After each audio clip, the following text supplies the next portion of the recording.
Hey guys, I'm Tom the Tech Chap, and this little beauty, well, this 28.2-inch beauty to be exact, is the new Huawei MateView. And along with the new MateView GT, which is the more gaming-focused display, this is their first proper foray into the world of monitors. And it definitely makes a good first impression, with this ultra premium build, with a slim profile and bezels, a 3:2 aspect ratio, 4K plus resolution, color accurate IPS screen, wireless display connectivity, screen mirroring, and if you have a recent Huawei phone, a desktop mode like Samsung's DeX. And we also get pretty decent speakers, plenty of connectivity options, and this very nifty touch bar control. However, at £600 or €700, considering we don't get proper Thunderbolt 3 support, and there's also some brightness uniformity issues that I'll show you in a second, there's definitely room for improvement, but I still love having this on my desk. I mean, it should be no surprise really that Huawei can make a beautiful monitor. I mean, their MateBook laptops, here's one I made earlier, are some of the most stylish and, well, just good looking ultra portable laptops that you can actually buy. And of course, we've also got their phones. This is the Mate 40 Pro, which I'll demonstrate some of the wireless smart features in a second, but they are masters of industrial design. And it's great to see them bring all that aluminium clad loveliness to a monitor.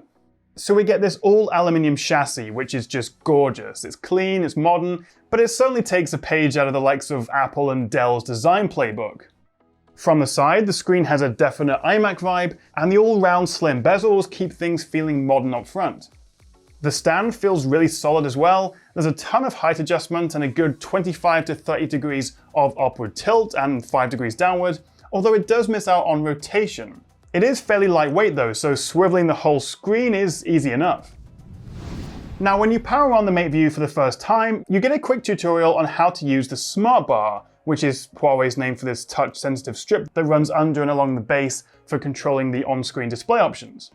Now, I must admit, usually I like a good joystick to control the OSD, and I didn't think I would like this at first because one of my complaints with the Mate 30 phone from whenever it was is that we had this purely virtual touch-sensitive volume rocker.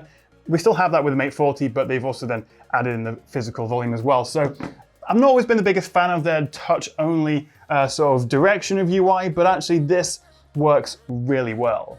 You slide left and right to adjust volume, you tap to open the menu, and double tap to go back or close it, and sliding 2 fingers across lets you switch input. It's intuitive, and it makes a nice change from the usual fiddly joysticks or buttons and ugly BIOS-like OSD.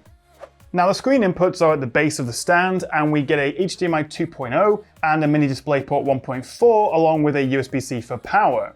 And then on the side, we get 3 USB 3s, 2 are Type A and 1 is Type C, as well as a headphone jack and also the power button. Now, sadly, the USB-C port doesn't support Thunderbolt 3 or 4, which is a little bit disappointing given the price, but it does still have some Thunderbolt-like benefits. So if you connect a laptop, it'll charge it at 65 watts, and you can also use the MateView as a second screen at the full 4K plus resolution at 60 Hz, over both USB-C and the HDMI port. Okay, let's talk about this screen, because it's all well and good having a fancy design, but this is what counts. And it's a calibrated 10-bit IPS panel with a 3840 by 2560 resolution. So 4K plus, essentially, as we have some extra vertical pixels owing to this taller 3:2 aspect. Now, if you're a regular here on the channel, you know that I work with the lovely people over at Surfshark VPN all the time. Yes, they're supporting the channel, but there's a billion VPNs to choose from, and I genuinely find Surfshark the best to use. There's an app for pretty much everything. You can use it on an unlimited number of devices. Their clean web feature helps to prevent tracking and ads and malware. And so whatever it is you're doing online, even if it's just, switching between different Netflix regions, you can do it safely and securely with Surfshark VPN. So to get a massive 83% off and 3 months extra for free, just click the link below or use the code TechChap at the checkout. And with a 30-day money-back guarantee, why not give Surfshark VPN a try? And I'll tell you what, this is the kind of monitor that I've been waiting for quite a long time, because mostly we see kind of like 27-inch 4K monitors, which I just think are a bit small, especially to really fully take advantage of that resolution. And then the one up is 32 inches, which may be too expensive or just too big for some people. So this is a 28.2-inch slightly higher than 4K res. So it's a really good size, and also we have this 3:2 aspect ratio, which is not something you see very often on a monitor, and I quite like it, although it depends on how you're using it. The extra height can make everything feel a lot less constrained, especially websites, documents, editing photos maybe, any content that has a feed basically. So it's funny that now it's taller and more squared off, it's actually the width that starts to feel constrained. Putting two apps side by side makes them feel a little bit claustrophobic, as do apps that benefit from more width. So editing video in Premiere Pro felt a little bit constricted versus a regular, wider 16:9 screen. And also 3:2 isn't ideal for gaming and watching TV and movies, as we get some quite chunky letterboxing, although the image quality itself is very good. And for gaming, the cropped field of view really does impact that sort of immersive factor in games, so they don't quite draw you in like they do on a regular screen. But of course, this isn't billed as a gaming monitor, that's the MateView GT, which is an ultra-wide. Still though, at 4K 60, it looks sharp and it plays well enough. Now, Huawei says this meets the HDR 400 standard, which means 400 nits of peak brightness, but in the spec and also in my tests, it's clear this can actually hit 500 nits, and it maintains this in my full screen test. Which is pretty good, although I would have liked a little bit more given the price, since we're getting the same 500 nit peak brightness in both SDR and HDR.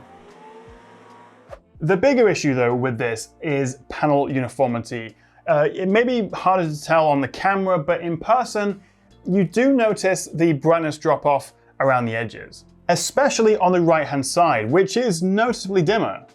So at maximum brightness, I found the center of the screen hit the full 500 nits, but then it drops to 450 towards the edges, and actually down to 400 nits just on the right-hand side. So when I move windows or apps around, whites look noticeably grayer for a few centimeters from the right edge, which isn't good if you need a consistent image across the screen. Now, it's certainly possible this issue is just with my particular panel, but it's worth keeping in mind. The good news though is that overall color accuracy is very impressive, which is great if you're a creator and your work is color sensitive, although again I do worry that that inconsistent brightness will impact accuracy towards the edges. Pop open the Smart Bar menu and you can choose between sRGB, DCI-P3 and Huawei's native color modes. Interestingly though, it was that native mode that got me the best overall results, with 100% sRGB, 89% Adobe RGB and 95% DCI-P3. So screens are all well and good, but we have a few little extras with this, because this is a smart monitor. In fact, Huawei calls this their first standalone monitor, meaning it doesn't have to be physically connected to a laptop or phone to work. First up is one-hop projection. So if you have a Huawei phone or tablet from the last couple of years, you can tap it on the base of the stand to connect, and then either mirror the phone on screen or open this desktop mode. Quite a lot like Samsung's DeX, in that it lets you use your phone with a desktop style interface, and you can even plug in a keyboard and mouse to use it like a proper PC. So it's pretty cool to have this flexibility, but how much you'll actually use this, well, it's really up to you. And desktop mode looks a little bit squashed, like it was designed for 16:9. And of course, there's the continuing issues of Huawei being locked out of much of the Google ecosystem. Older Huawei or other Android phones can use screen mirroring as well, but not using the NFC one-hop connection. And funnily enough, I actually managed to get Samsung's DeX to work on this as well. And then we have wireless projection, which lets you cast your laptop screen to the MateView at up to a 2K resolution, and it works reasonably well. It's responsive and useful if you're sat further away from the monitor and can't go with a wide connection for whatever reason. Although image quality is definitely grainier and it's not quite as responsive than with a proper wide connection. So it's got some fancy extra smarts built in, but I'm not convinced I would really use them that often, although let me know in the comments if you would and which one of those would be most useful to you. Most of the time I'm just going to be hooking this up to my desktop or my laptop. Now just a quick mention of sound quality, and the speakers are built into the stand. Sound and speech are clear enough and it gets pretty loud, and I did detect traces of bass, but no more than that.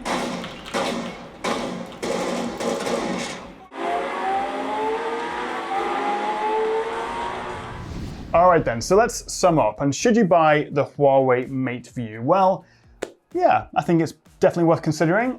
It's not perfect. The screen uniformity issues are a problem, especially at this size, and I haven't had another one to test, so it may just be this one. It may be more widespread.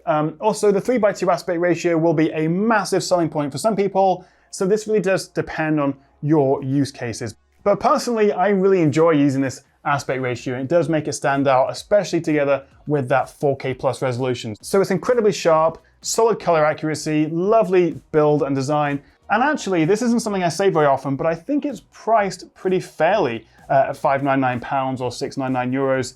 Still quite a lot of money, and it would have been nice to have proper Thunderbolt support, and also, as I say, that screen uniformity issue. But I don't think that's too bad at all for an ultra premium, stylish home office monitor.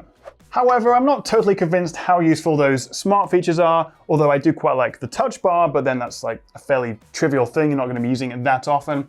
I think the most obvious alternative to this, though, would be Samsung's smart monitor, which I reviewed a few months ago, although this is much better. While it doesn't have a UI like a TV, which that monitor did, the color accuracy of this, the build quality, overall, I think it's just much better than Samsung's. So this is definitely worth considering. But what do you make of the Mate View and also a 3:2 aspect? Do you love it or do you hate it? Let me know in the comments below. Thank you so much for watching, guys. And if you want to see more from me, then a cheeky little like and subscribe would be very much appreciated. And I will see you next time, hopefully, right here on the Tech Chat. Oh, and don't forget to give Surfshark VPN a try. Just click the link in the description below or use the code TechChap to get a whopping 83% off and 3 months extra for free.